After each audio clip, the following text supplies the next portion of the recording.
नमस्कार, आप सभी का स्वागत है। हिंदू संस्कृति में गाय को एक अत्यंत महत्वपूर्ण और पवित्र प्राणी माना गया है। हमारे शास्त्रों में गाय को माता कहकर संबोधित किया जाता है। समस्त देवी देवता भी गाय का पूजन करते हैं। समुद्र मंथन से उत्पन्न हुई कामधेनु माता समस्त मनोकामनाओं को पूर्ण करने वाली देवी है। अतः हमें गाय को कामधेनु माता मानकर उनकी पूजा करनी चाहिए। इससे हमारी समस्त मनोकामनाएं पूर्ण होती है। ऐसी मान्यता है कि गौ माता के शरीर में सभी देवी देवताओं का वास होता है। हमारे सबसे प्राचीन ग्रंथ ऋग्वेद में भी हमें यह बताया गया है कि गौ माता को माँ, बहन या बेटी की तरह मानना चाहिए और इस निरपराध और शांत जीव को कभी मारना नहीं चाहिए। हिंदू धर्म में गौ माता की हत्या करना महापाप माना गया है।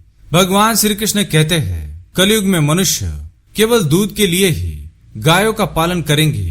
दूध से धन कमाने के लिए वह गायों को अत्यंत कष्ट देंगे, जिसके परिणाम स्वरूप इस सृष्टि का अंत हो जाएगा।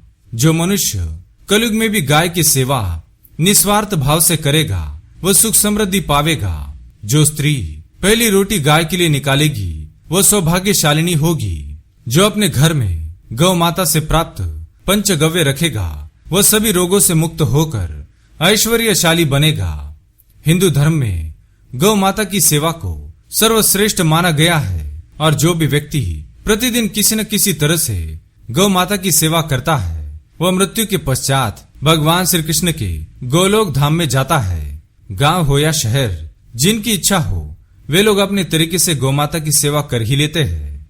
गांव और छोटे शहरों में जगह की कमी न होने के कारण कई लोग अपने घरों में ही गाय का पालन करते हैं, लेकिन शहरों में यह बिल्कुल भी संभव नहीं है। तो लोग गौशाला में जाकर या अपने आसपास ही गौ माता को रोटी या चारा खिला देते हैं। गौ माता को माता लक्ष्मी का रूप मानना चाहिए। प्राचीन काल से ही गौ माता की सेवा और संरक्षण करने की परंपरा चली आ रही है। आपने पौराणिक कथाओं में अवश्य ही पढ़ा होगा, ऋषि मुनि अपने आश्रम में गौ माता को पालते थे और उनकी सेवा करना अपना परम कर्तव्य समझते थे।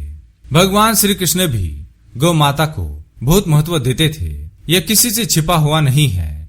आज भी हमारे समाज में गौ माता को उतना ही सम्मान प्राप्त है। हिंदू घरों में हमेशा ही पहली रोटी गौ माता के लिए बनाई जाती है और गौ माता को प्रेम से खिलाई जाती है। आज हम अत्यंत पूजनीय और सम्माननीय गौ माता के विषय में महत्वपूर्ण बातें आपको बताएंगे। साथ ही ये भी जानेंगे गौ माता को कौन सी वस्तुएं खिलानी चाहिए और कौन सी नहीं। सबसे पहली बात, गौ माता बहुत ही शुभ होती है। उनके दर्शन मात्र से ही हमें पुण्य कर्म की प्राप्ति होती है। इसलिए जिस घर के मुख्य द्वार पर नित्य गौ माता पधारती है, ऐसे घर में कभी भी अकाल मृत्यु नहीं होती है और ऐसे घर पर कभी भी संकट नहीं आते हैं। दूसरी बात, किसी भी यात्रा के लिए जाते समय यदि हमें गौ माता के दर्शन हो तो हमें उनको नमस्कार करके ही आगे बढ़ना चाहिए, तो हमारी यात्रा सुखद और सफल होती है। तीसरी बात, ज्योतिष शास्त्र के अनुसार यदि कुंडली में पितृदोष हो तो अन्य उपायों के साथ साथ गौ माता को प्रतिदिन रोटी और हरी घास खिलाने से लाभ प्राप्त होता है और पितृदोष से मुक्ति मिलती है। यदि इसी तरह कुंडली में शनि की 7.5 या महादशा हो तो हर शनिवार और अमावस्या को काले रंग की गाय को रोटी खिलाने से शनि दोष से मुक्ति मिलती है। चौथी बात, गौमूत्र अत्यंत उपयोगी, पवित्र और स्वास्थ्य की दृष्टि से अत्यंत हितकारी होता है। आध्यात्मिक दृष्टि से गौमूत्र का बहुत अधिक महत्व है। साथ ही वैज्ञानिक और स्वास्थ्य की दृष्टि से भी इसे लाभकारी माना गया है। गौमूत्र में बहुत से खनिज पदार्थ और स्वास्थ्य वर्धक तत्व होते हैं जो हमारे शरीर की शुद्धि करते हैं और बहुत से रोगों से हमारी रक्षा करते हैं। गौमूत्र का छिड़काव करने से वातावरण में शुद्धता और पवित्रता व्याप्त हो जाती है। इसलिए घर में प्रतिदिन गौमूत्र छिड़कना चाहिए। आइए अब जान लेते हैं हमें गौ माता को कौन सी चीजें खिलानी चाहिए और कौन सी नहीं। पहली बात, अपने द्वार पर आई गौ माता को कभी भी बिना रोटी खिलाए जाने ना दे।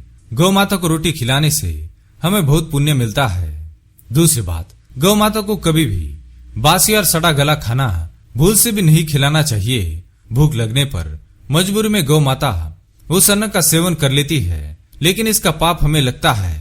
गौ माता एक शुद्ध, पवित्र और दिव्य प्राणी है। इसे कभी भी झूठन, सड़ा गला खाना और बासी चीजें नहीं खिलानी चाहिए।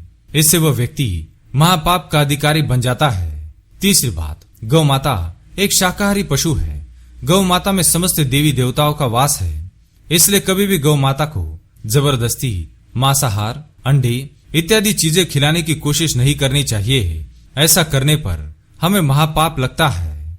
चौथी बात, यदि कुंडली में दोष है जिसके कारण हमें लगातार परेशानियों का सामना करना पड़ता है, तो गौमाता को रोटी खिलाते समय उसमें सफेद मक्खन, नमक या घी लगाकर गौ माता को खिला दे। तो इस प्रकार से हमें गौ माता की सेवा करनी चाहिए। उम्मीद है ये जानकारी आपको अच्छी लगी होगी। वीडियो पसंद आए तो लाइक करें, कमेंट में जय श्री कृष्ण, जय गौ माता लिखना ना भूले। साथ ही चैनल को सब्सक्राइब करें। धन्यवाद।